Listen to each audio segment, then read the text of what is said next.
Flame concept में wrong क्या है?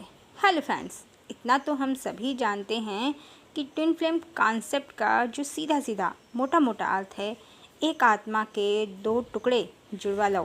पर क्या आत्मा के टुकड़े हो सकते हैं? जबकि श्री कृष्ण भगवान स्वयं श्रीमद् भगवद गीता में अर्जुन से कहते हैं कि इस आत्मा को ना तो काटा जा सकता है और ना जलाया जा सकता है, यह अपरिवर्तनशील है, मिथ्या नाशवान जगत से परे है। नैनं छिद्यन्ति शास्त्राणि नैनं दहति पावका न चैनं क्लेदयन् तापो न शोषयति मारुता। फिर भारत में ये कॉन्सेप्ट कहाँ से आया? वास्तव में ये कॉन्सेप्ट भारत का है ही नहीं, ये कॉन्सेप्ट पश्चिम का है, वेस्ट का है, जहाँ सोलमेट, कार्मिक और ट्विन फ्लेम का कॉन्सेप्ट है। पश्चिम में दर्शन भारत के विपरीत है, वहाँ ईश्वर और सोल अलग अलग अस्तित्व रखते हैं। इसी कारण वो सोलमेट, कार्मिक और ट्विन फ्लेम की कल्पना करते हैं। जबकि भारत में दर्शन ईश्वर और जीव पर आधारित है, जहाँ जीव और ईश्वर एक दूसरे से अभिन्न रूप से जुड़े हुए हैं और हर जीव कहें या जीवात्मा का आत्मा एक ही है, जो परम आत्मा है, जो सबकी चेतना है और सबकी चेतना का आधार है। ट्विन फ्लेम कॉन्सेप्ट में जो फेमिनाइन और मैस्कुलाइन एनर्जी है, वही भारत में अर्धनारीश्वर ऊर्जा है और प्रत्येक जीवात्मा का कारण शरीर इसी अर्धनारीश्वर ऊर्जा से बना है। पश्चिम में जहाँ विभिन्न आत्माएं होती हैं, रूह होती हैं, सोल होती हैं, वहीं हमारे यहाँ विभिन्न जीवात्माएं होती हैं और सबकी आत्मा एक परमात्मा होता है, जो सच्चिदानंद है, अपरिवर्तनशील है, मिथ्या जगत से परे है। इसीलिए पश्चिम में एक आत्मा के दो टुकड़े करके ट्विन फ्लेम की थ्योरी बनाई गई है, जबकि भारत के ऋषियों ने जो मंत्र या कॉन्सेप्ट दिया है, उसके अनुसार ओम पूर्णमदा पूर्णमिदं पूर्णात् पूर्णम उदच्यते पूर्णस्य पूर्णमादाय पूर्णमेव अवशिष्यते। ओम शांति शांति शांति। यह परमात्मा ओंकार स्वरूप है, पूर्ण है, पूर्णता से ही पूर्ण उत्पन्न होता है। यह कायात्मक पूर्ण कारात्मक पूर्ण से ही उत्पन्न होता है। इस पूर्ण की पूर्णता को लेकर भी पूर्ण ही शेष रहता है। ओम शांति शांति शांति।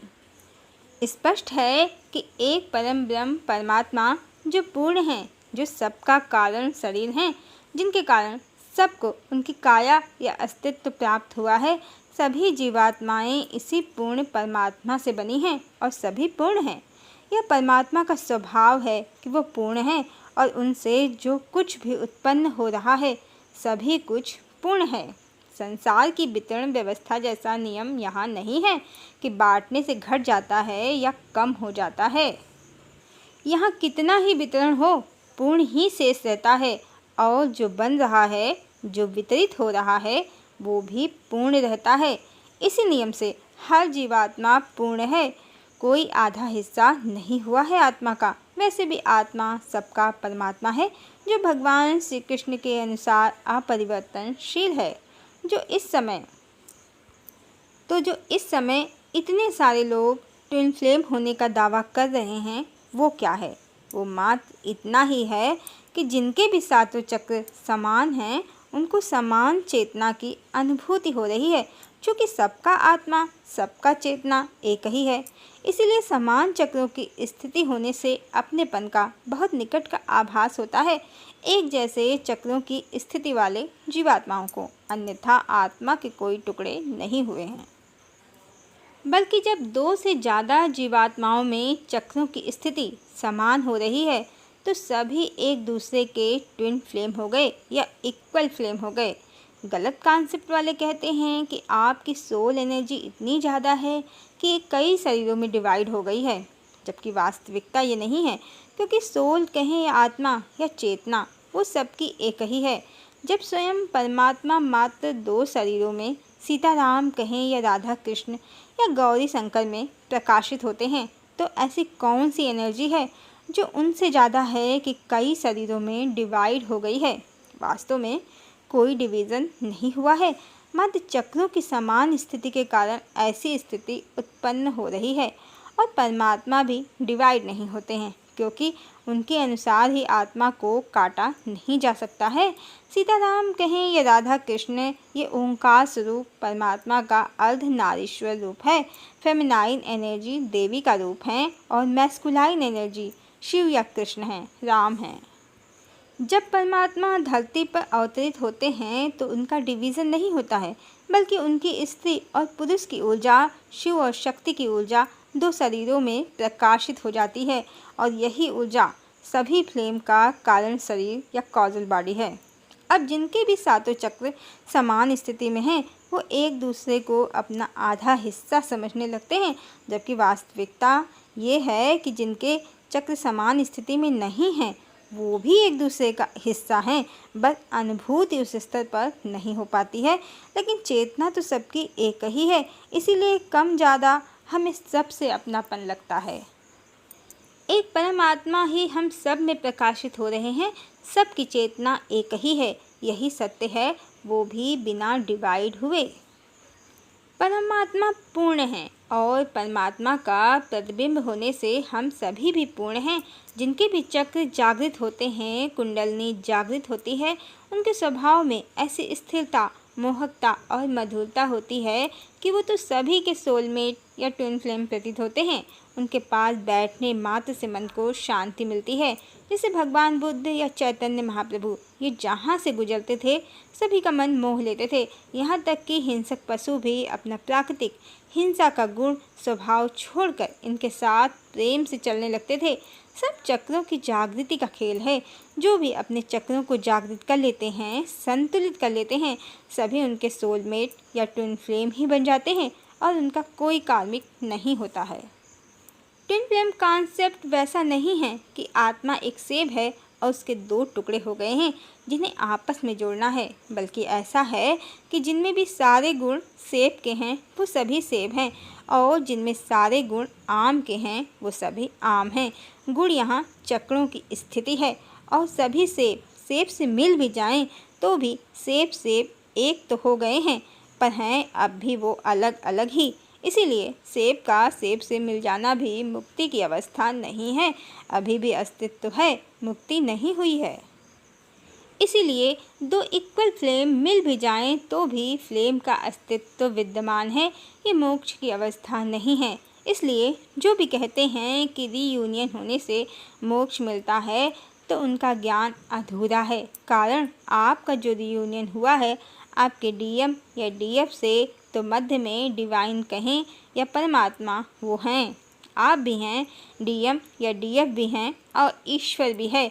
अभी आप और ईश्वर अलग अलग हैं, ये मोक्ष की स्थिति नहीं है। मोक्ष की स्थिति तब उत्पन्न होगी जब आप ईश्वर में मर्ज हो जाएंगे, ना फिर डीएम शेष होगा ना डीएफ। कबीरदास कहते हैं कि प्रेम गली अति साकरी, जामे दो न समाए, दो की जगह ही नहीं है। पर सभी ट्विन फ्लेम का उद्देश्य ईश्वर को पाना है क्या? अपने पार्टनर को पाना है, इसीलिए वो डिवाइन से जुड़े हैं। जैसा कि सबकी चेतना एक ही है और सभी स्वयं में पूर्ण हैं, कोई आधा हिस्सा नहीं हुआ है। जिस मर्जिंग को हम डीएम या डीएफ से समझते हैं, वास्तव में वो हमारी ही डीएम और डीएफ की ऊर्जा मर्ज हुई है। और जब हम इस सत्य को जान लेंगे, बिल्कुल वैसे ही जैसे मीराबाई ने जान लिया था, तो उन्होंने स्वयं अपने अंदर की डीएफ को अपने अंदर के डीएम से मिला दिया, अपने अंदर की राधा को अपने अंदर के कृष्ण से मिला दिया, अपने शिव को अपनी स्वयं की पार्वती से शक्ति से मिला दिया और परमानंद को प्राप्त किया, भगवत स्वरूप को प्राप्त किया। वो और परम शक्ति एक हो गए। ये मोक्ष की स्थिति है। बाहर किसी समान चक्र वाले पुरुष या स्त्री से मर्जिंग का भ्रम त्याग कर स्वयं से जब मर्जिंग होगी, तभी सही मायने में मर्जिंग होगी और मोक्ष की स्थिति उत्पन्न होगी। अन्यथा जीवात्मा से मिलकर खुश तो बहुत हो सकती है, आनंद तो प्राप्त कर सकती है, पर ये भगवत आनंद या परम सुख की मात्र एक छोटी सी झलक है। पूर्ण सच्चिदानंद की स्थिति और प्राप्ति नहीं हुई है। अभी स्पष्ट है कि सेब से मिलकर खुश तो हो सकता है, पर जब वो जान जाए कि वो एक अकेला सेब भी अपने में पूर्ण है, कंप्लीट है, तब उसने स्वयं को सही पहचाना और अपना सत्य स्वरूप जाना है।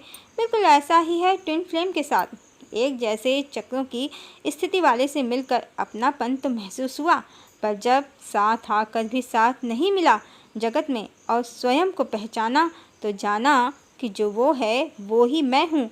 हम बिल्कुल एक जैसे हैं या एक ही हैं, तो संतुलन मिल गया, शांति मिल गई और इसे हम डीएम या डीएफ से यूनियन समझ बैठे। जबकि एक कदम और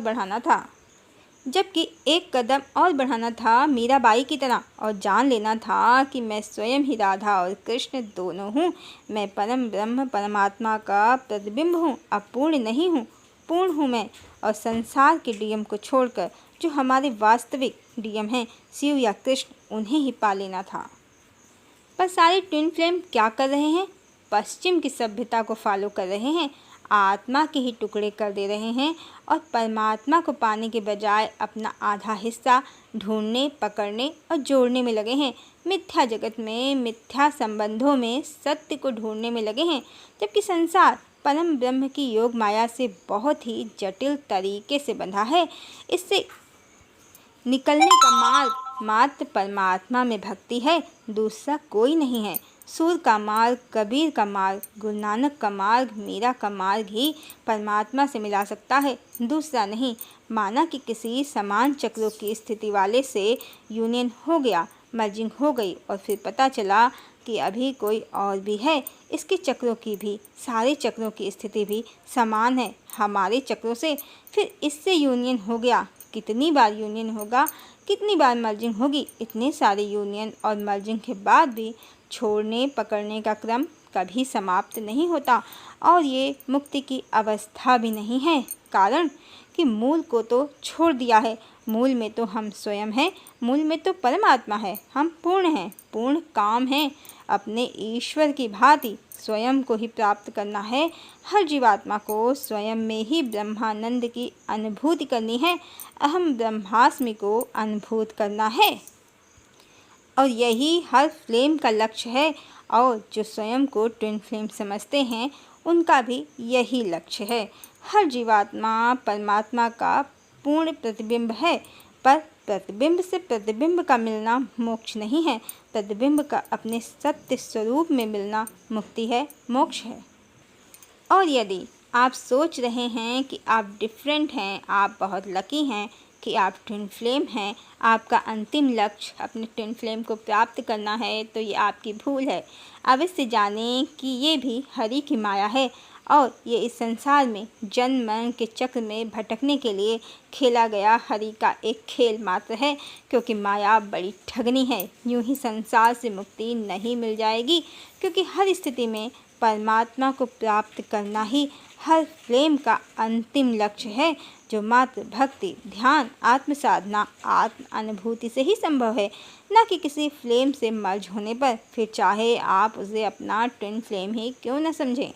और भक्ति बहुत आत्मभाव से, समर्पण से, अंतर्मन से, करुण पुकार के साथ करनी होगी। मीरा के भाव से, सूर के भाव से, तुलसी के भाव से, संत हरिदास के भाव से, कबीर के भाव से करनी होगी। तब कहीं ईश्वर से मिलन होगा और तब वो रियल मर्जिंग होगी, जिसके बाद कुछ नहीं है सिर्फ तो परम आत्मा। तभी तो कहते हैं कि जब मैं था तब हरि नहीं, जब हरि तब मैं ना ही। हरि ओम।